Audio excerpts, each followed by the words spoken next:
Welcome to the Deep Dive, the show where we dig into the sources and pull out the key takeaways for you. Today we're jumping into the really interesting world of Murray McDavid whiskey. Yeah, our mission is to unpack the story of this independent Scottish bottler. They're known for a pretty innovative take on maturation, something they actually call the art of maturation. We'll look at how they do it, their place in the whiskey scene, and, the flavors they're creating. Right, and for this we've looked at a few different things. Company profiles, naturally, but also product lists, which tell you a lot. And there was a really insightful blog post, too, all pulled together to give you a proper picture of Murray McDavid, from the start right up to what they're doing now. Okay, so expect some surprises, a look inside that art of maturation, and, a journey through some pretty distinctive whiskeys. Let's get into it. All right, so unpacking this. Let's start right at the beginning. When did Murray McDavid actually get started, and who was behind it?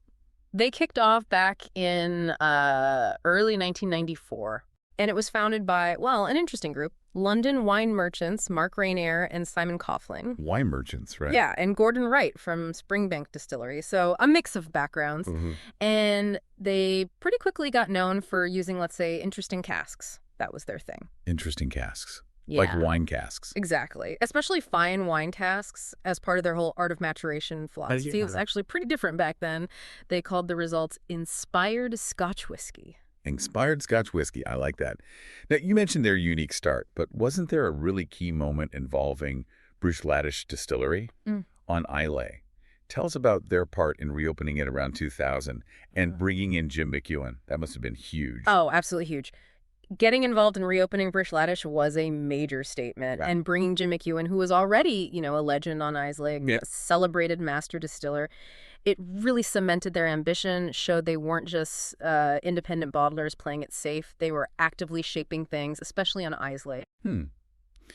Interesting. And what about ownership? That's often a complex part of the story for independents. It is, yeah. And theirs has a few twists. So in 2012, the big company Remy Cointreau bought Blackadder. And Murray McDavid along with it. But then, later on, Murray McDavid was sold off again, sold to its current owners, who are a CO Ltd. They're a major Scotch whiskey broker. So that separation let them keep doing their own thing. Seems like it. It let Murray McDavid carry on with its independent bottling focus, which is pretty resilient when you think about the market changes. So after all that, where do they actually operate from today? Did they stay connected to Islay or? No, they're actually based up at the historic Colburn Distillery. Colburn, okay. Where's that? In Speyside. So they're continuing their tradition there, blending that sort of legacy feel with their ongoing innovation. Speyside. Got it. So let's get back to this art of maturation. You said it sets them apart. What exactly is it? Well, it's really about how they approach secondary maturation, or, what people often call finishing. Right.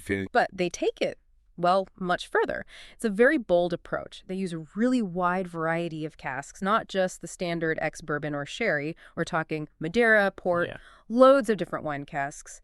The idea isn't just a quick finish. It's more like systematically engineering the whiskey. Engineer it. Yeah, aiming for specific depth, complexity, character, creating something unusual. And importantly, they stick to authenticity. So no chill filtration. Okay, explain that quickly. Chill filtration. Sure. It's a process to stop whiskey going hazy when it's cold or you add water.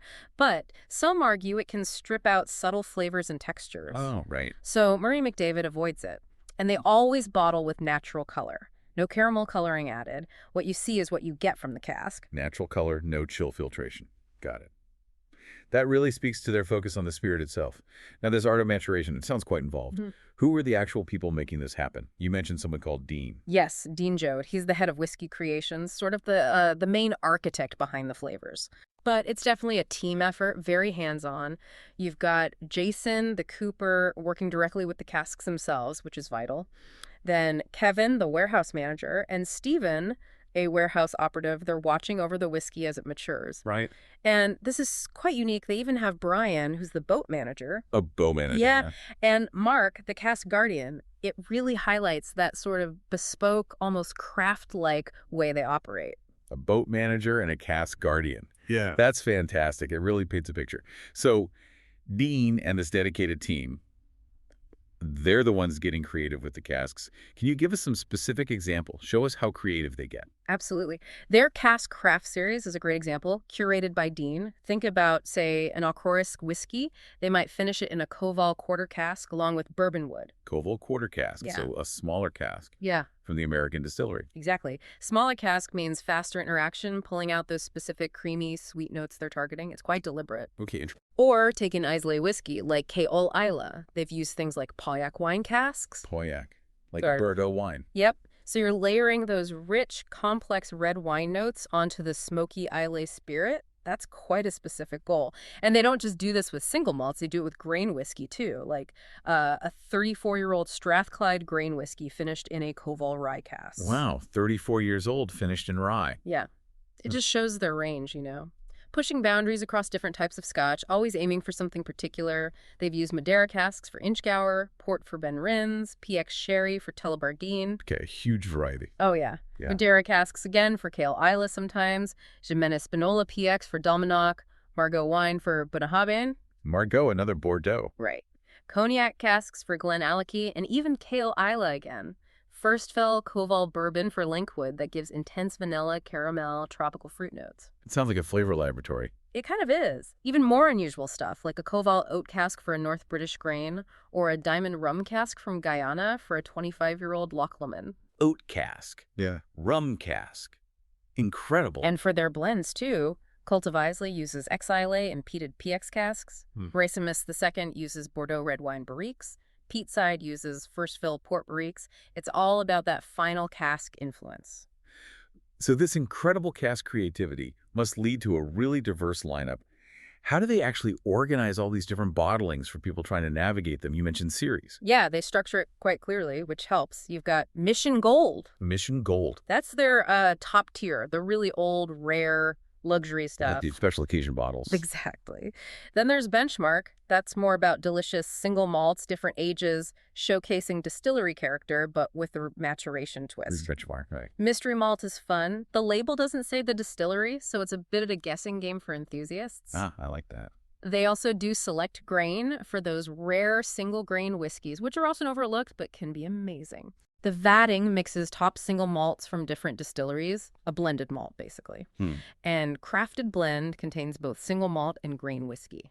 So a category for pretty much every taste and interest. Pretty much. And the key thing is, across all these different series, the quality is consistently high.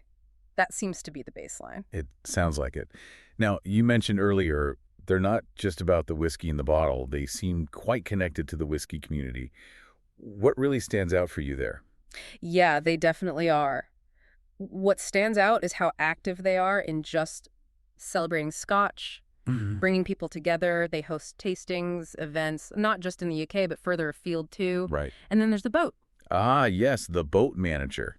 Tell me more about the boat. It's called Murray McDavid, a 60-foot traditional wooden boat. It's usually moored on the River Clyde in Glasgow, and they actually use it for tastings and trips. How unique is that? Very. That's brilliant. And here's a quirky bit of history they actually used to sponsor the Scottish Opera. Get out. Yeah, apparently supported tours performing songs from Gilbert and Sullivan's Pirates of Penzance and another piece called Bubble McBay. Talk about eclectic engagement. Wow, opera sponsorship. You don't hear that every day in the whiskey world. Okay, that's definitely engaging differently. And they're involved with the Spirited Speyside Festival too, right? That's a big deal. Absolutely. They really embrace it. During the festival, they host people sometimes from really far away, like Brazil at the Parkmore Distillery Manager's house. Nice. They run special tastings, blending workshops, really immersive stuff. And in previous years, they've finished off the festival with these big, lively sillets. Lids. Like traditional Scottish parties. Exactly. On the lawn at Parkmore, imagine like over 100 guests, food, a proper fiddle band, dancing, and obviously plenty of great whiskey. That sounds fantastic. A real community feel. Definitely. It shows they're not just selling a product, they're fostering that whole culture around whiskey. So beyond engaging directly with enthusiasts like that, partnerships must be important for getting these unique whiskeys out there. And you mentioned one key partner, Whisky.dk. Tell us about them. Right. Whisky.dk. They are Denmark's biggest whiskey retailer, both online and with a physical store. Biggest in Denmark, okay. Yeah, and their selection is massive. Not just Scotch, though, plenty of that, but whiskey from all over.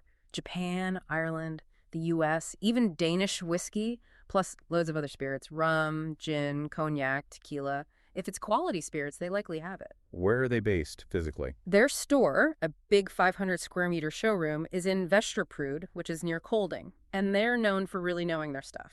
Lots of passion there. They run tastings, master classes, catering to everyone from beginners to, serious collectors. That sounds like a go-to place for Danish whiskey fans. How did they get started? Well, Whisky.dk was founded by Ulrik Bertelsen and Henrik Olsen. It actually started pretty small, just an online thing back in 2012. Okay, so they've grown quite a bit. Oh, definitely. Grown hugely. They've become a leading retailer in Denmark, and they've won the Danish Gazelle Prize multiple times. Gazelle Prize. Yeah, it's an award for significant growth and entrepreneurship.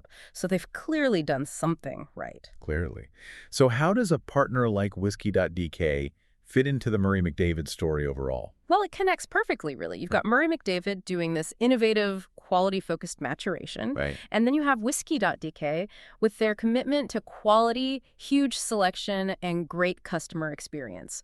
They make it easy for enthusiasts, especially in Denmark and nearby, to actually find and appreciate these special Murray McDavid bottlings. It's that link, bridging the gap between the craft at Colburn and someone enjoying a dram at home. That makes sense. A strong partnership, helping get unique products to the people who appreciate them. Okay, so wrapping this up, what does this all mean for you, our listener? We've really seen how Murray McDavid took a different path with their art of maturation, using those diverse casks to create something new.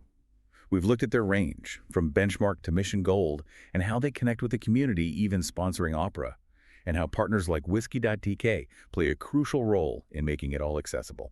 Yeah, I think it really boils down to how a commitment to quality, but also being brave enough to experiment, even in a really traditional field like Scotch whiskey, how that can lead to something genuinely unique and celebrated. It's about, respecting the heritage, but not being afraid to push the envelope, explore new ideas. Absolutely. Respecting tradition, but innovating fearlessly. So here's something for you to think about after listening. Consider this idea of finishing, or secondary maturation. That final touch, maybe from an unexpected place, that transforms something. Where else in your daily life, maybe with food, products, or even experiences, could applying a creative finish, an unexpected final element, radically change the whole thing, make it something extraordinary, something to mull over?